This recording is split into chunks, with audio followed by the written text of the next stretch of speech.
I live in Canada, and I'm sure most of you who listen to me live in Canada and invest in US stock market.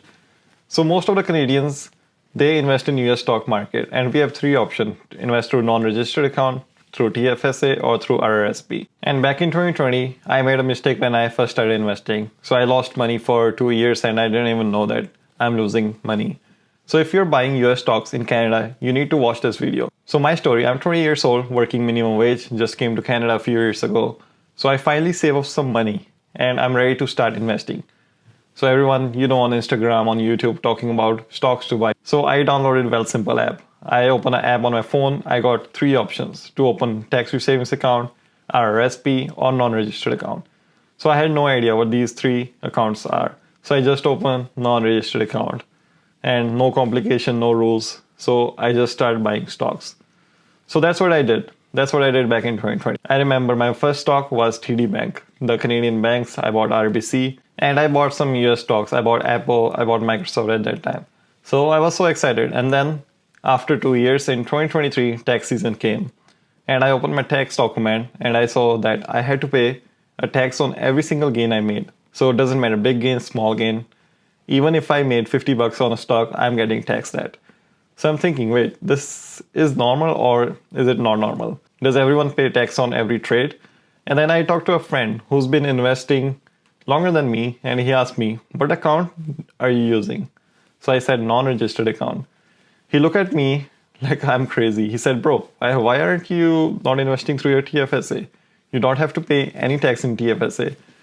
And that's when I realized that I had been paying taxes I didn't need to pay for a whole 2 years. That's what I did back then. So I moved everything to my tax-free savings account and started fresh. So bought some stocks, made some gains, no taxes. And then after a year later, I'm looking at my dividend payment. I had some US stocks that pay me dividends, so Apple, Microsoft, and stuff like that. And I noticed something weird. The dividend amount in my account were lower than what they were supposed to be. So like if Microsoft was paying 50 cents per share, I was only getting 42 cents. I thought maybe it was a mistake. So I looked into it. Turns out US government was taking 15% of my dividends automatically. And it's called withholding tax. So I had Johnson & Johnson. They used to pay me good dividend. So if they pay me $10, then I have to pay 15% on that $10. So I'm thinking, okay, but I'm using tax-free savings account. Isn't it supposed to be tax-free? And that's when I learned this truth. Tax-free savings account is only tax-free for Canadian taxes. But the US still takes a cut on US dividend. And you can't get it back. It's just gone. So I calculated how much I lost over a couple of years from this. And over $300. So $300 I could have been kept if I just knew which account to use. So let me save you making the same mistake I made back in 2022. So now let's break down these three accounts. So it's super simple. Non-registered account. This is just a default account, no special rule. You can put as much money as you want in there and you can buy and sell whatever. But every time you make money, you pay tax on it. And that's called capital gain tax. I mean, it's not the worst thing in the world, but there are better options. So the second option is TFSA, tax-free savings account. So I'll say this is amazing for Canadians. Any gains you make, you don't pay Canadian taxes on them. And you have a contribution limit. And you can always check your contribution limit when you log into your CRA account. But the problem is that, or we can say the catch is, if you buy US stocks that pay dividend, US takes 15% before the money even gets to you, as I talked before. And because it's a TFSA, you can't claim that back. It's just gone. And the third option is RRSP, Registered Retirement Saving Plan. So this is for retirement. You get a tax deduction when you contribute, and when you withdraw in retirement, you pay tax that. But the thing is, because tax treaty between Canada and US, if you hold US dividend stocks in RRSP, you don't have to pay 15% of withholding tax. So you get the full dividend. And this is huge. And most Canadians, like I was, they don't know about this. So the rule I follow now is that US dividend stocks go in my RRSP account. So Apple, Microsoft, Coca-Cola, Johnson & Johnson, Pepsi, anything that pays regular dividend, straight into my RRSP. I'm not going to buy them in my tax-free savings account because I don't want to lose 15% every time they pay me. And US growth stocks that don't pay dividend go in tax-free savings account. So Tesla, Amazon, Netflix, they don't pay dividend. There's nothing for the US to take. So TFSA is perfect for these because all the gains are tax-free and there's no dividend withholding issue. Canadian stocks, Enbridge, Suncor Energy, I put it either TFSA or RRSP.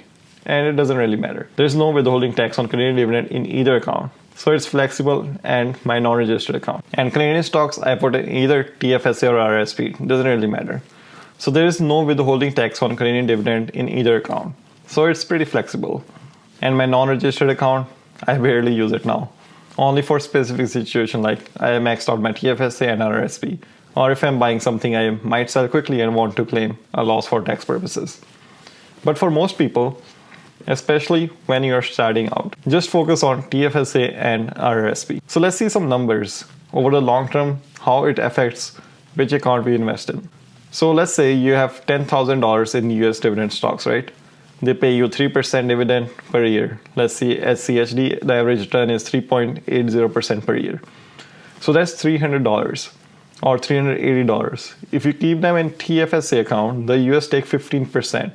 That's $45 on $300. So now you get only $255 instead of $300 every year forever. But now if you keep them in your RRSP account, you get the full $300. So that's $45 more per year. And over the 20 years, that's $900. And that's not even counting compounding growth. And if you reinvest those dividends, the difference is even bigger. And trust me on this, there is a huge difference over the time. And now imagine you have $50,000 in US dividend stocks. That's $225 per year lost in TFSA. Over $4,000 over 20 years with compound growth.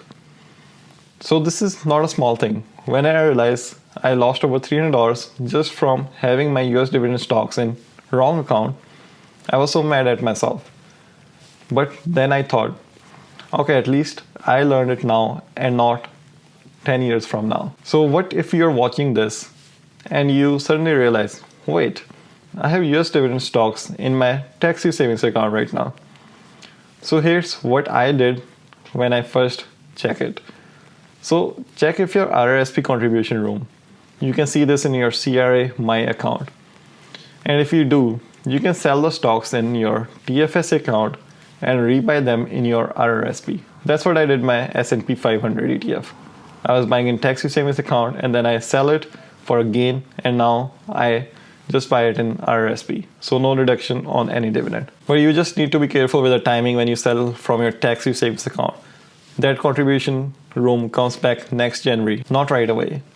And when you contribute to your RRSP, make sure you're not going over your limit. And if you don't have RRSP room, you have two choices. One, keep them in TFSA and accept you're losing that 15%.